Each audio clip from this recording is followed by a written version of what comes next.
Welcome to The Practical Intuitive, where each Monday at 2 p.m. Pacific, 5 Eastern, where host Robin Fritz explores mind, body, and spirit for the real world. Because we are all intuitives and healers, and we must all learn to love ourselves and live that love every day. Robin is a trained and certified intuitive and spiritual consultant and hypnotherapist with an international practice based in Seattle, Washington.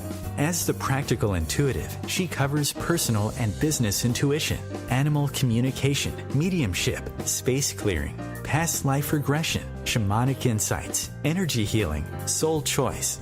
It's all here. Readings, healings, and funny, warm, thought-provoking conversations. It's Robin Fritz, the Practical Intuitive, helping you mastermind body and spirit for the real world. No ifs, ands, buts, or BS ever. Welcome to the Practical Intuitive, Mind, Body, Spirit for the Real World. It's Robin Fritz. We're live in Seattle, Washington on this August 20th, 2018. And if I cough throughout the broadcast, please excuse me. But we are suffering with heavy smoke here in Seattle, and I have been coughing for at least the last week. So I will try not to during the broadcast. So today we are continuing the conversation on practical intuition in real life with our animal families.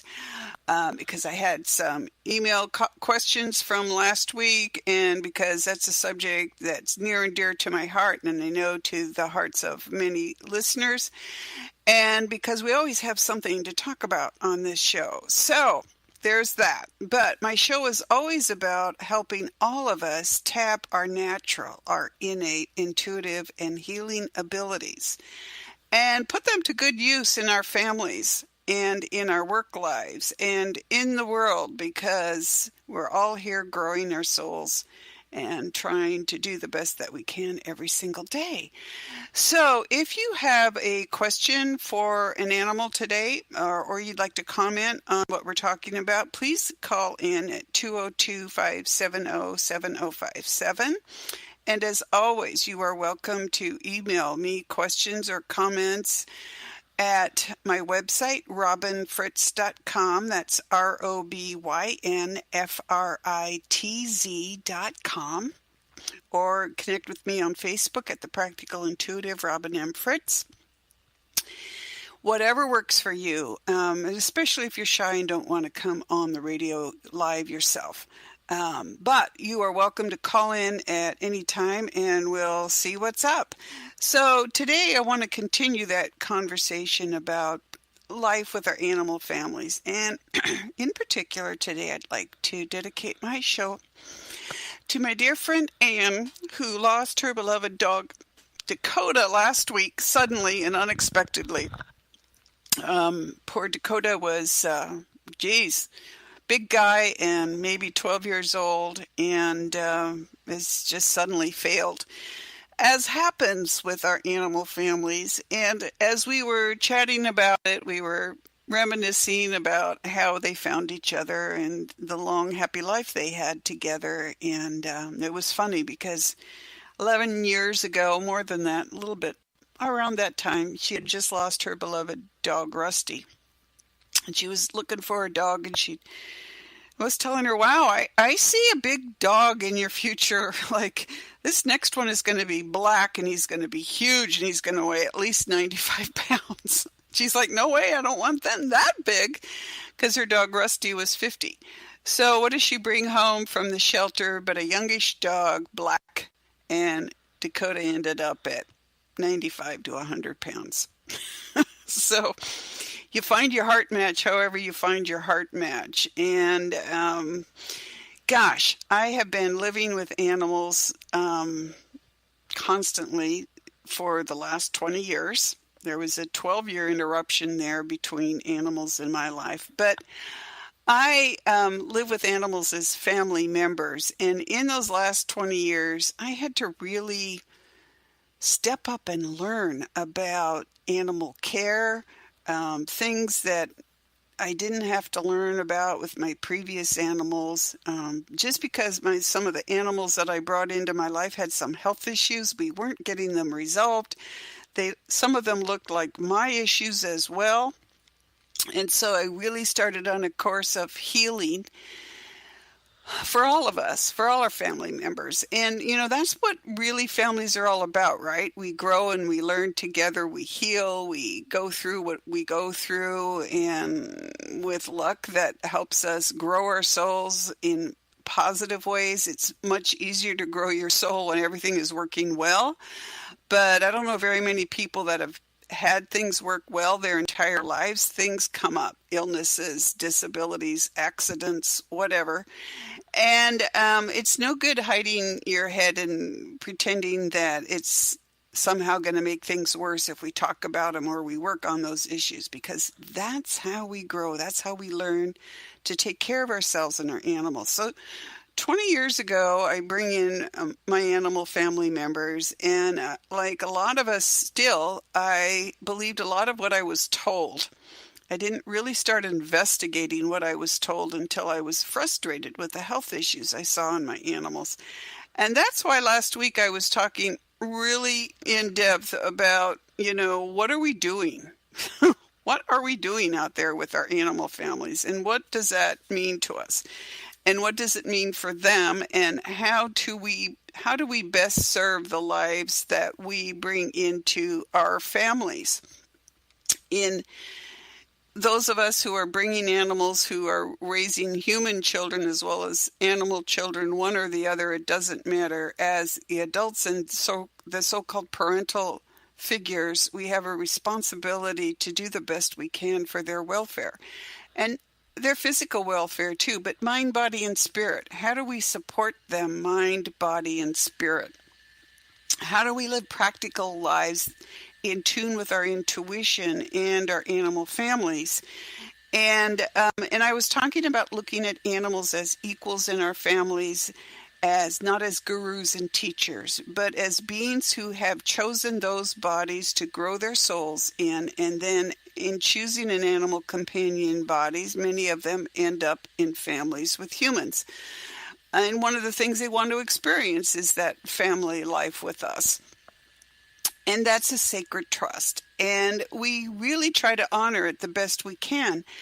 But we need to be really careful about the information that we hang on to and that we believe in. And one of those that I'm thinking about right now again is the issue I brought up last week. And I said, and people asked me to expand on this because they were like, what are you talking about? And I'm talking about shutting down every shelter and rescue facility in the United States. Why? Because, well, first of all, it won't last very long, because I know they rely on money to keep themselves in business, and I know they do a lot of good in the world. That's all great. But the mandatory spay-neuter issue is outdated science, and it's contributing to debilitated animals. Animals in our families, animals out in public, to the tune that 50% of our dogs over 10 are getting cancer. And why is that happening? Well, and here's where we have to start bringing our intuition and our mind, body, and spirit together. So when my Cavalier King Charles Spaniel was 6 months old, and they said neuter her or spay her, neuter her, same thing. Spay her because, she's going to be healthy. The other thing they added was to prevent overpopulation of animals. And I'm like, really? Are we all that stupid? What about her hormones, But I believed what I was told because I wasn't smart enough then to do my research, which is what I'm encouraging everyone to do these days. Because what has happened in the last 20 years is that I had to learn a lot about caring for my animals because they had some issues. And I started to realize that not everybody knows everything, including me. But including our veterinarians, including our human doctors, and we need to be educated. We need to learn about how to keep ourselves and our animal families healthy, and we need to learn the circumstances around that. And what I discovered is that we create things in our heads, mindsets, and influences on our mindset that may have been good intentions, but lead to bad outcomes. And those are the things we need to walk away from. And one of those bad outcomes is the health and well-being of our animal family members, relating directly to spaying and neutering them at a young age, before their hormones are in, before their bones have developed well. And this is why we're seeing increases in cancers, increases in aggression, increases in all kinds of diseases and events that happen to them that don't need to happen in that natural order. And yet society around us is telling us that the most responsible thing we can do is take these babies and neuter them. And why are they saying that? They're saying that, and I've talked with friends who are involved with the rescue movement. I've looked at various people, looked at various situations, and it's because they don't think we're smart enough and capable enough of managing our animals' health care on our own. The most important, fundamental, basic thing that you can do for your animals is to protect their hormonal development. Does that mean we're going to run out and let all our animals mate with each other and have babies? No. And in fact, that was never the case. And if spaying and neutering early was going to resolve the so-called animal overpopulation problem in this country, that would have happened 40 years ago. But it is not happening. So who's showing up in the shelters? Who's showing up in these various places? Old dogs. Dogs that have health issues, dogs that have been adopted as puppies and not properly trained. So your Labrador, your Golden Retriever gets to be 3 years old, as big as unmanageable because they're healthy, energetic dogs and they haven't been properly trained. And so you turn them into the shelter. Or family situations change, and that's tragic, and you have to rehome them.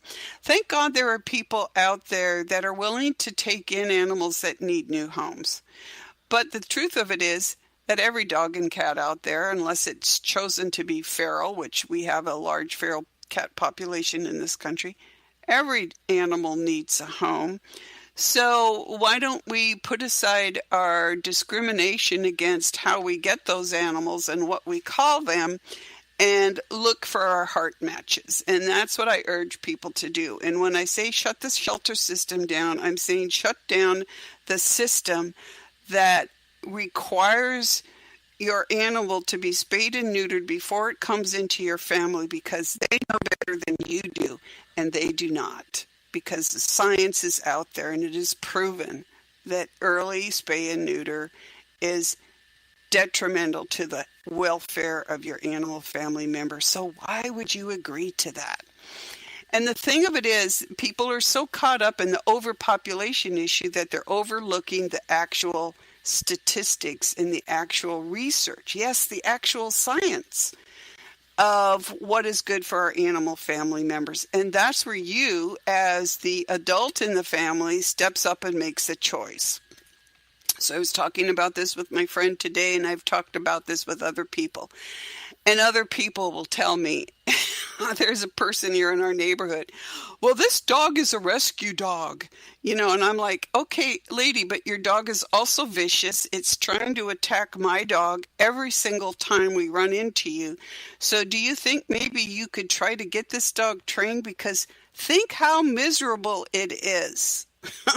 Hello, they don't naturally go at other animals and try to kill them unless there's something really wrong there. So find out what's wrong with it. Get some training. There are really competent people out there who can help you train this dog to help it be a good family member. And if it cannot be trained that way, then it needs to go to somebody who can handle it or something else, really, because you have to be able to manage your animal family.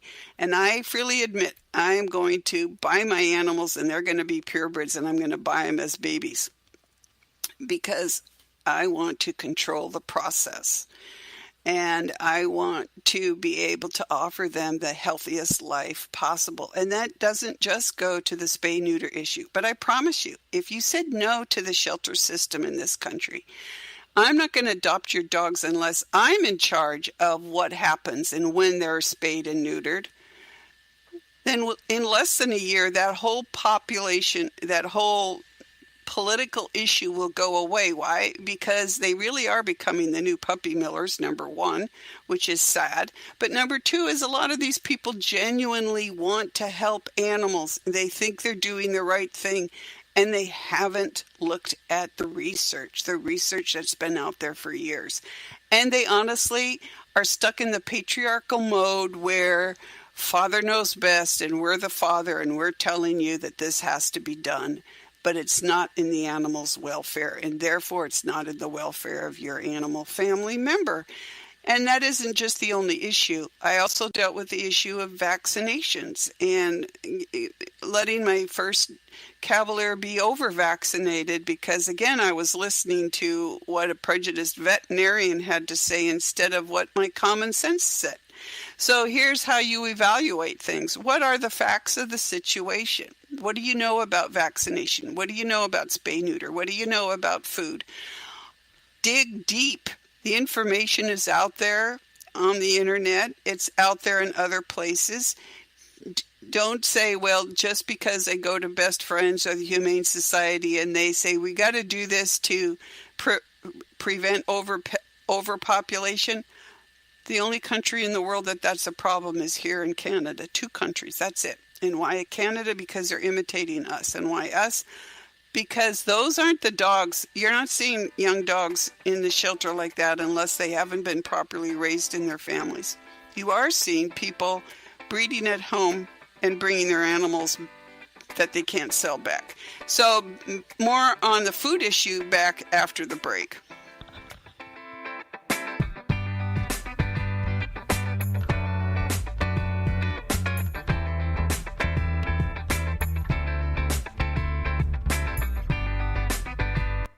Your conscious connection to a more mindful world. OMTimes Radio. IOM FM. Change and growth are part of natural life and also part of your spiritual life. Everyone needs support and guidance, especially during life passages. Upgrade yourself with the OMTimes Experts program. With OMTimes Experts, you have access to the best intuitive coaches, spiritual teachers, counselors, astrologists, and oracles. Our team was carefully selected so you can trust. Find out more at experts.omtimes.com. Hello, I'm Lisa Berry. Join me every Monday at 1 p.m. Eastern Time for Light on Living. A chance to see new, hear different, and feel more as I shine the spotlight on all the ways to lighten the load of life's challenges. Light on Living is your link to that new way you're looking for. That new understanding that will enhance your life, and that positive connection that will support your growth. So join me, and you'll gain insight and start to see things in a new way that motivates you. I'm Fidel Mshombo. I was born in a city called Bukavu in the Congo. We were a loving family, and then, boom, everything that I had disappeared in a single day. People think that when you are a refugee, and they resettle you to America, and all your problems are done. They don't understand that that's the beginning of everything. I was not born a refugee. I was made one. It's time we welcome refugee families with open arms. Learn more at embracerefugees.org, brought to you by the Ad Council.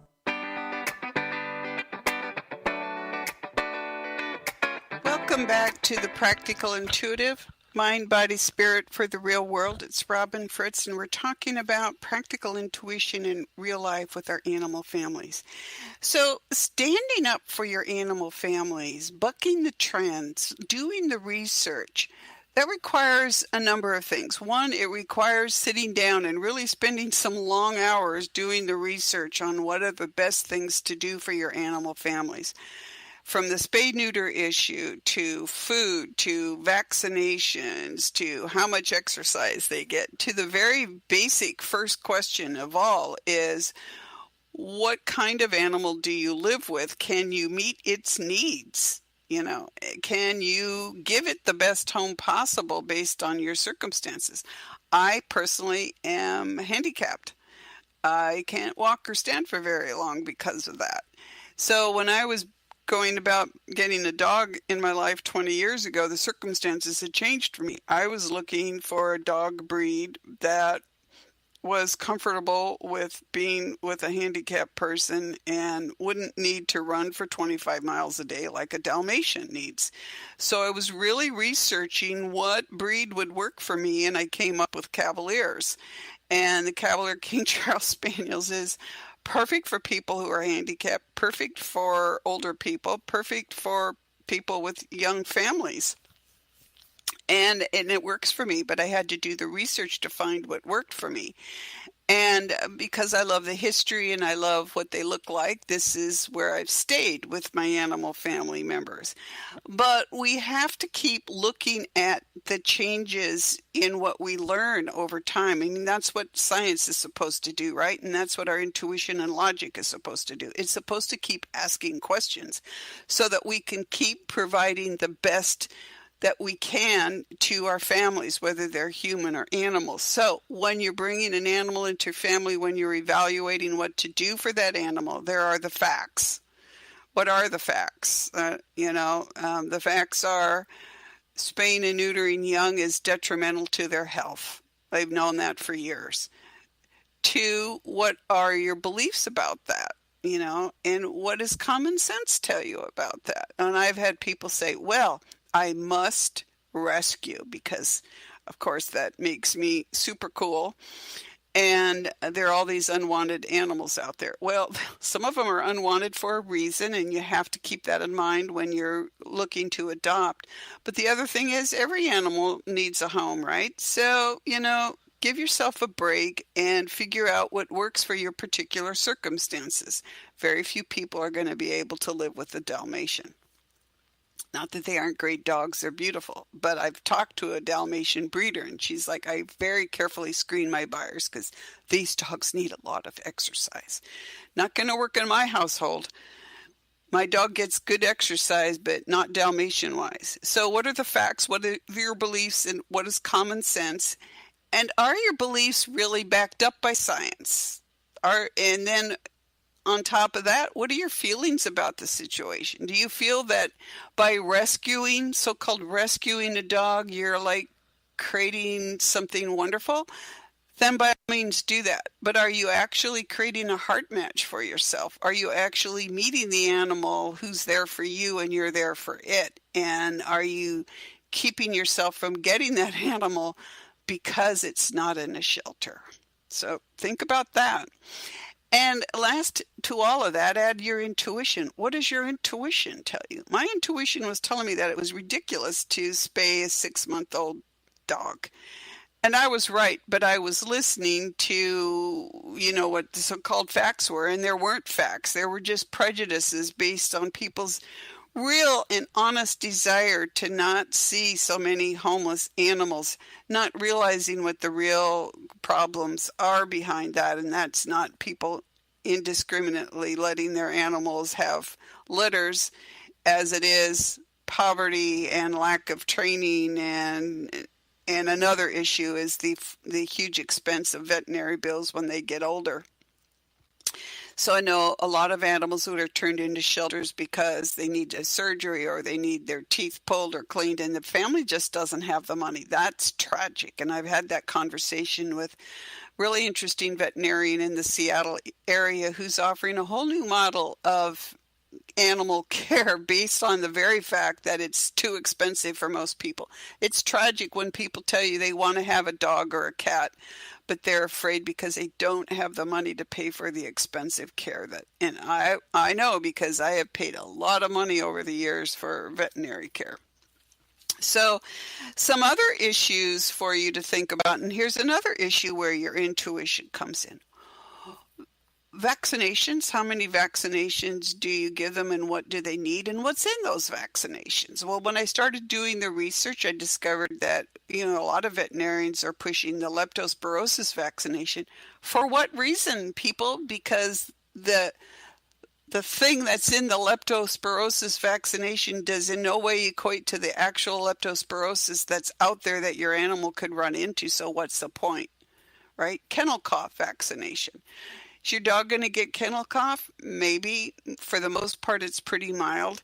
But vaccinating them against kennel cough, in my experience, actually gives them kennel cough. So why would you want to do that? And there's so many varieties of kennel cough out there that vaccinating doesn't really do it for them. So what do you vaccinate against? So there's lots of issues and lots of research done on that vaccination issue. And for that, I refer you to Jean Dodd's website, Jean Dodds, Dodds. She's done a lot of research on vaccination. She actually worked with my Cavalier and her odd blood disorder years and years ago.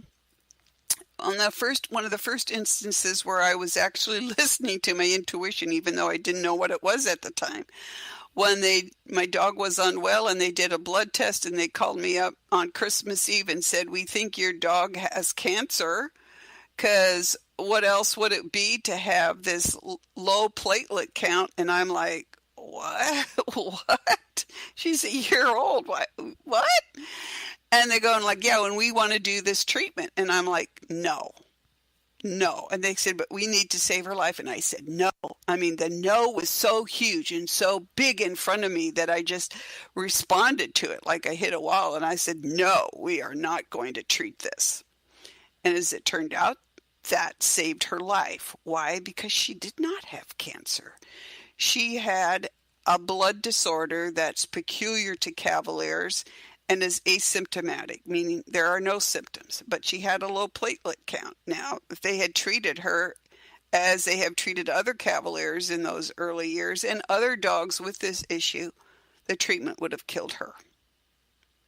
So start listening to your intuition. Start figuring out how your intuition works and let it speak up for you and your animal family members when you're researching an issue that applies to their welfare, right? Because you want them to be as healthy as possible, because they have jobs to do too. You know, they have jobs to do that, like if they're animals like my animal family members, are pretty important big jobs in the world, and they've signed up to do an awful lot. And my job is to make sure they're healthy so that they can do that job, and to give them an environment where I respect them and nurture them and give them a hand up if they need it to whatever they need to do, but to try not to hold them back in any way from whatever it is that they've chosen to do, because that's how they're growing their souls in those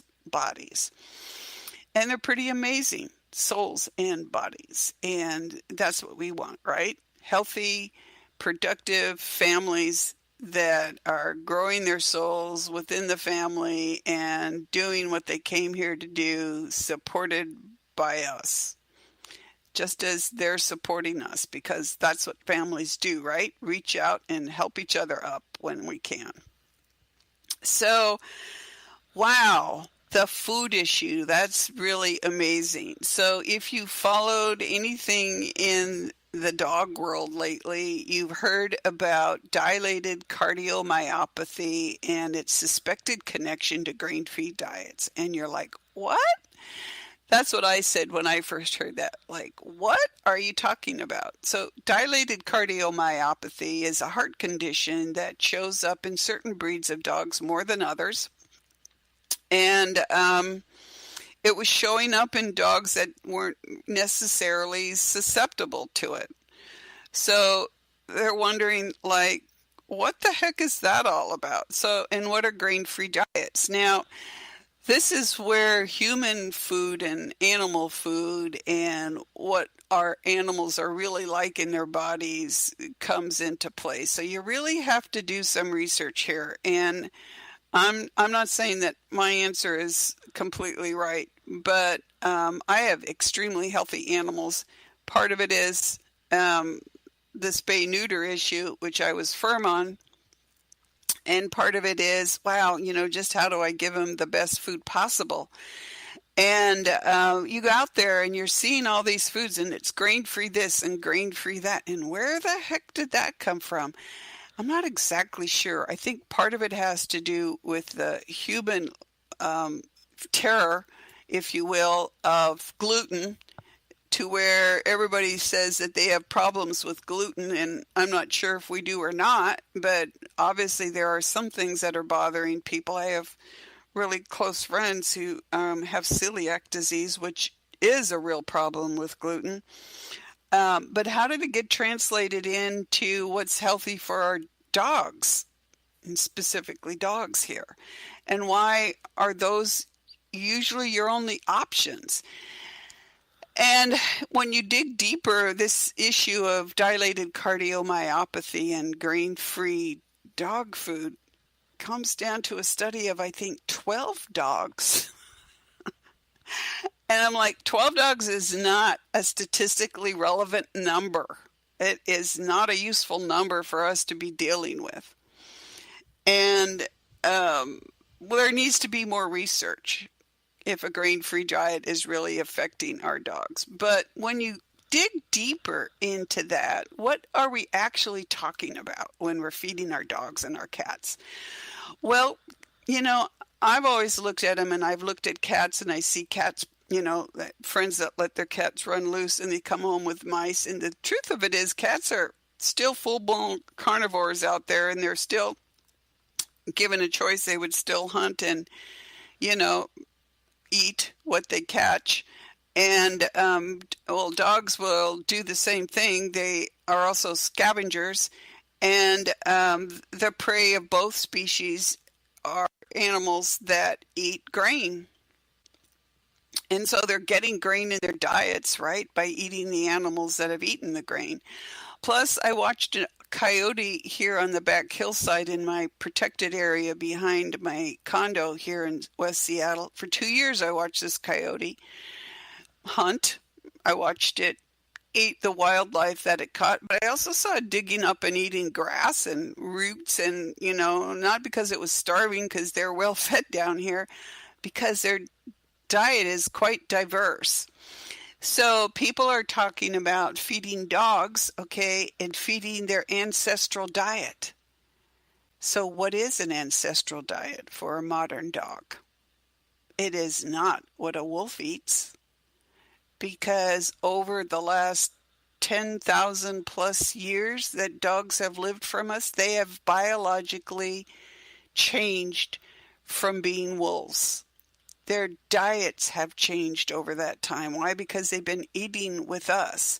So if you're going to feed a modern day dog what you feed a wolf, are you actually feeding them what they need biologically in the bodies that they have now that have evolved over centuries differently from wolves? See how complex the issue gets? So if you're out there looking at your animal's food, and you're like me, you go to an independent pet store and you have really interesting conversations with the people who are trained on the different foods that they sell and have the experience of listening to clients with different needs. And then you'll talk to a veterinarian, some of whom know about foods and some who don't, just like human doctors don't always know about foods. They know about machines that will help us, thank goodness, diagnose and treat issues that we haven't been able to treat over 30 or 40 years.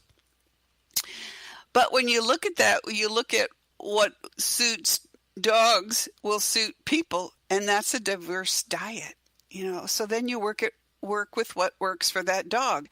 I had switched my dog Ollie over to an all raw diet, thinking, well, that's really going to help him.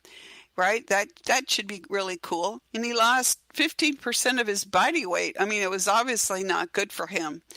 And part of it was that maybe he needed way more food than I could actually afford to buy in that sense. But for whatever reason, he wasn't thriving on that. So what is he thriving on now? A whole combination of things. What I used to cook for my first Cavalier, a veterinarian developed diet, that I had diverse vegetables and fruit and sometimes potatoes and sometimes grains and meat, of course. And now looking at adding some various raw back into that and a whole variety of things. Basically what I eat, he eats. because that's what dogs have been doing for 10,000 plus years, is eating what we've been eating.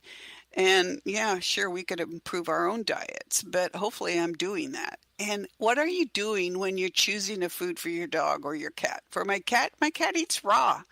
She likes raw, and I buy a variety of raw for her, and I know that biologically cats thrive on raw. I also give her some canned food, and at night, overnight, because I don't like to leave stuff like that out, I leave a little bit of kibble for her, and she loves the kibble. That's fine. She likes it. And they both get freeze-dried meat treats. And I'm hoping that over the years, this will prove to work for them.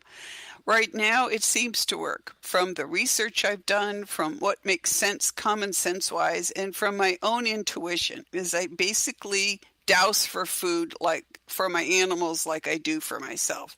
And there are manufacturers that I can walk into a store and run my hand down the row and go, okay, not that, and not that, and not that, because there's something about it intuitively that doesn't connect with me, or because I wear my prejudices on my sleeve for certain brands. I don't know.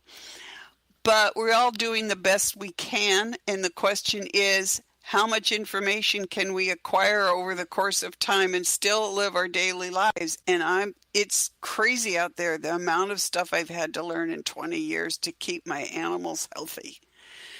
And the average person, we just don't have the time for that. So you need to follow those things. Find people, humans in stores like independent pet stores who have a variety of things that they can choose and not necessarily what corporate throws at them.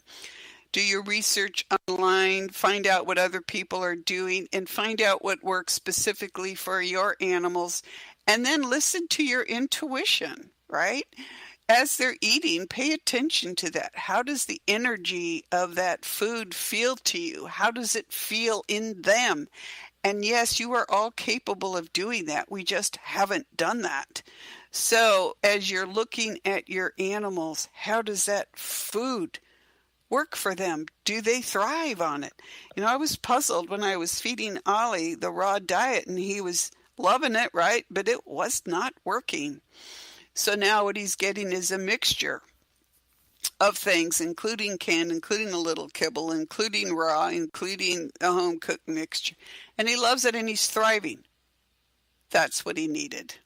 I think we're running into a break here, and we will be right back after the break to talk about energy healing our intuition and our animals.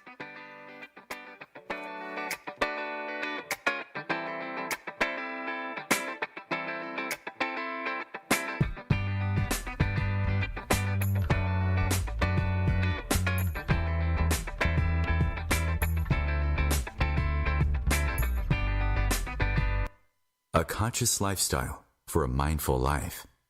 OMTimes Radio. IOM FM. Ascending Hearts is no ordinary dating site, but a spiritual dating site with a purpose, to link you with your soulmate. We engineer the serendipity so you can trust that you will attune with someone that has the same matching vibration as you. Ascending Hearts, the conscious dating site for the spiritually aware. Try Ascending Hearts for free. AscendingHearts.com. Hello, I'm Sandy Sedgbeer, host of OMTimes Magazine's flagship radio show, What is Going On? My passion is sifting through information, research, and innovations from new thought teachers, speakers, and researchers pushing back the boundaries of what we know about life, energy, metaphysics, and the universe. I love shifting perceptions about who we are, why we're here, and how quickly impossible becomes normal when we open our minds, expand our awareness, and accept that the only limits that exist are those we place upon ourselves. So if you're the kind of forward-thinking, eager investigator of what lies beyond the current reality that most perceive, why not make a date to come play with me in the field of possibilities at 4 p.m. Pacific Time, 7 p.m. Eastern Time every Thursday, and together we can discover what's really going on. Today we decided to walk to school. The light counted. 15, 14. 31? 13? We took a left on Carroll Street. Danny's smart, but he gets distracted. Realized he forgot his homework.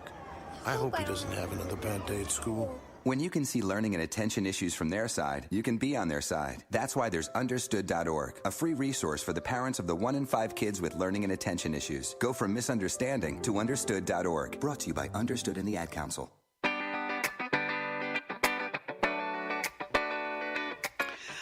Welcome back to the Practical Intuitive Mind, Body, Spirit for the Real World. It's Robin Fritz, and we're talking about practical intuition in our animal families.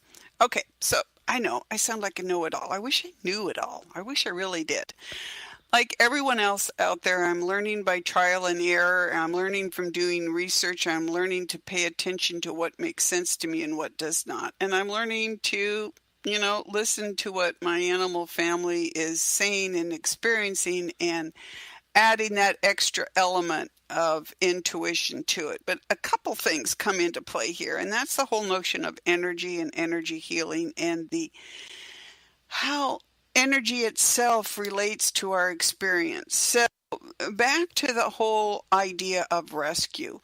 There are in the United States and Canada, a lot of animals sitting in shelters. And if you read Ted Karasote's book, Pucka's Promise, Pukka, Pucka is the name of his dog that replaced, I forget the previous dog.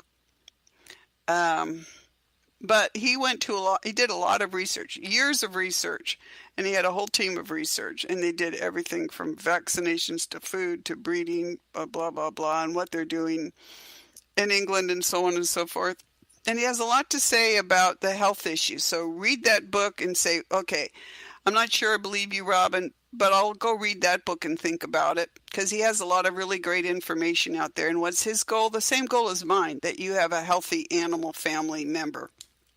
But people tell me, and they're so satisfied, that I rescued this dog. I am going to rescue it. And it's like a badge of honor. But I ask you to evaluate the energy behind that and the energy behind every decision you make for your animal family. Is the energy behind that you're self-righteous, that we are self-righteous, that we feel the only answer is that somehow we wear this badge of honor because we've taken in an animal that needs a home? Or are you doing it because that's just fine by you? And that's all fine. But unless you're out there looking for your heart match, you need to evaluate how our egos get us involved in creating these ties that become our family members, and if that's helping or hurting us and our animal families.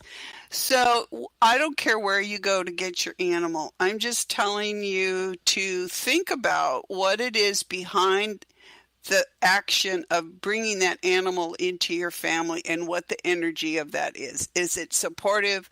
Is it helpful to you and to them? Now, my animals have come to me in the form of Cavalier King Charles Spaniels, and now as a Russian blue cat, because I asked for that, because those are the breeds that I wanted. And what happened as a result is the souls that wanted to come back to me jumped into those breeds and came home. And my mind gets boggled when I think about how that happened 30 some years ago, when I didn't even know it was happening, or how it happened when I went halfway across the country to live, and somebody said, oh, you should probably get an English Cocker Spaniel, and I bring home this dog that is reincarnated with me that I didn't even know that was even happening.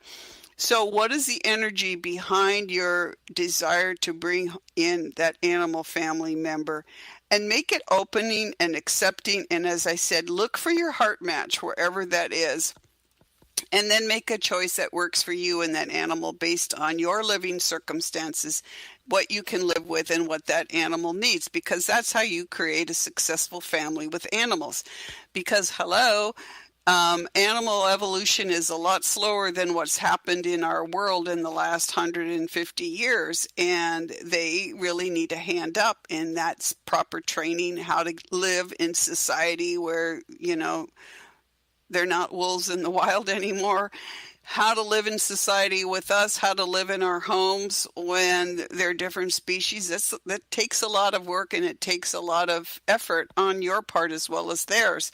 But then what other things do you add to that mix? Now, when Murphy, my first Cavalier, came along in 1998, and I started noticing her health issues, and I'm like, what, wait, what? And noticing that they were an awful lot like mine, I was like totally freaked out. And there's a lot that I could say about that. Will take longer than the few minutes we have left on the show. But what I did do was research solutions for both of us, because there's no way I was going to put up with me being disabled and in pain all the time. And no way was I going to put up with it in her either. So that's where we added a lot of things. That's why I developed a medical team that didn't bat an eye when I started talking to volcanoes and cars along with animals, because these are people who are tuned into the real world that exists, and it's an intuitive world as well as a physical world, and are, really open to what's out there. And that's where I discovered not just supplements, but chiropractic care and yoga and all of those things, including energy healing. And so when I work with and homeopathics, which there are people out there that say homeopathic medicine is quackery, I've seen it work. And Murphy, when we started her on chiropractic treatment, homeopathic treatment, really at the dosage that only a homeopathic veterinarian can prescribe, or a veterinarian who uses homeopathy, her gums changed color to what they should have been when she was born, because she was born with a depressed immune system made worse by vaccinations and what had happened to her before she came, and then that I listened to a vet and let her be accidentally over-vaccinated, on top of the blood disorder that she inherited. So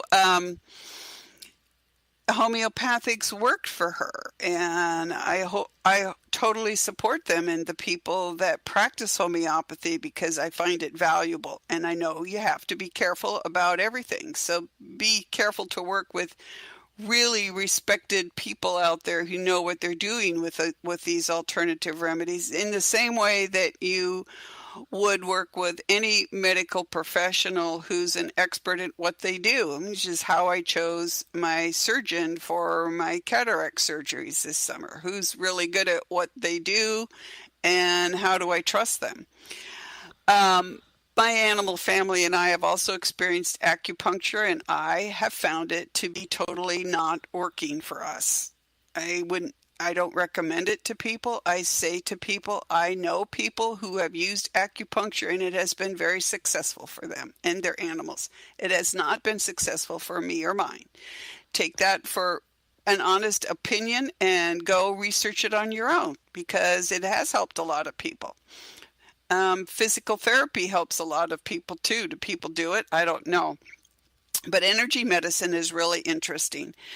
Energy healing has been with us since the dawn of time, and we are now institutionalizing it and creating systems that, like Reiki or natural force healing. And that is awesome. I have talked to people who have done really in-depth training on these various systems, and what they're doing is magical, because energy is magical. But it may not always be the answer for you and your animal family. So that's one of the things I want to leave you with today in thinking about what works for your animal families. I don't know, what am I called? I think a level 3 Reiki practitioner. So I studied Reiki with a Reiki master and whatever. I was curious about the structure of energy healing, and I happened to know the Reiki person who was teaching it, and I know she wasn't put off by how weird my intuitive life looks to a lot of people. So it was fine with her. And my animals hated Reiki. They just didn't want anything to do with it. My dog Alki would literally leap off the bed and run screaming into the other room. I was like, okay, this is weird. And Murphy was the dog I happened to be working with that night. And I could see she was resisting it. She did not want Reiki. So I'm like, okay, then what am I going to do? And so I thought, okay, I have to be very careful about how you ask questions and how you ask for help from the universe, from energy, from your spiritual team, whatever, because things can happen if you're not really very careful. So I phrased it as, is there an energy system in the universe that would work with my animal family, that would work with me, that would work with my home, not disrupt our environment or our physical, emotional, mind, body, spirit wellness, but work for them? And down it came from outer space is the only thing I can think of, swirling like the structure of DNA. And as I watched, it swirled and went right into Murphy. She completely accepted it. She just physically went, and just relaxed. And I'm like, oh, okay, what was that? And my spiritual team said, well, if you asked for it, you got it. This is energy. This is an ancient form of energy that has changed for our time as our planet is evolving into a multidimensional planet, so to speak. And use this energy to heal your family. And then when that is done, then take it out into the world. Well, I'm lazy. Okay, I admit it. I want everything to get done really fast. So I was like, okay, this worked. And now just give this energy away and let somebody else do it. But it kept coming back. And the truth of the matter is it's very capable. And sentient, and it knows what it's doing, and it is truly amazing. And on a large scale, it looks like magic because, in essence, that is what magic is, right? A form of energy. And this energy is remarkable, and it's available for everyone to just ask for this. I call it alchemical energy, because my company's name is Alchemy West, and alchemical is a transformational process. But this energy is sentient, and all you need to do is invite it to work with you and your animal in whatever situation you're facing. So when Murphy was dying from cancer, and she said, this is fine, it's time for me to go, I want to experience the dying process, I very politely turned away the requests and the offers of Reiki and allowed the alchemical energy and Murphy to work together, and I worked with them. And up until 3 days before she died, despite what the medical profession said, she was healthy and hale and chasing her younger brother around the garage. And then 3 days before she died, that was it. And it caught up with her, and it was fine, and they created this peaceful ending for her. And so I guess the point of this broadcast is to share with you that there's more going on in the world than we know, and that when we take other beings into our families, human or animal, we have a responsibility to protect them and guide them as family members, because like we're the adults, we drive the cars, we buy the groceries, we earn the money to pay for all of that. And they are trusting us with their welfare in a world that isn't natural to them as it is to us. And so we have a responsibility to keep doing the research. So keep doing the research on all those issues. The age at which you spay or neuter your animals, where you get them from, so that you're the one that makes the decisions for them and not somebody whose mindset is stuck in the past beyond the realities of where modern science tells you what is healthy. The food, the vaccinations, how you train them, how you get along with them, how you're out on the street with them. I am amazed lately at how many people have big dogs in the city of Seattle, let them run off leash, don't train them, and then threaten you with them. It's like, this is not the way it's supposed to be. The way it's supposed to be is healthy families where we're all respectful of each other and we all learn and grow together. So if there's something about your animal family that you would like to share with me, for me to share here with a larger audience, please do so, because we are all learning and growing together. Every day I learn something new about taking care of my animal family and myself. And I think that's great, because if we stop growing, we stop learning, and that's not going to help any of us. So coming up next week, we're bringing on a guest who's got a book on the art of working with crystals, which will be really interesting because I know it's different than mine. So we'll have a very exciting and fun conversation. And we have other shows coming up, a show on creativity and writing and how to tap that thing. So for now, cross your hands over your heart and just let that energy of the universe flood your body, express itself in your family with your animals, because that's where we are, right? In the place where we can learn up with our animal families, where we can grow in love and connection with them through the good times and the bad times, through turning our backs for 1 second and realizing we've just lost our beloved dog, as my friend did last week, and knowing that they had great lives with us. Take care, and we will see you next week.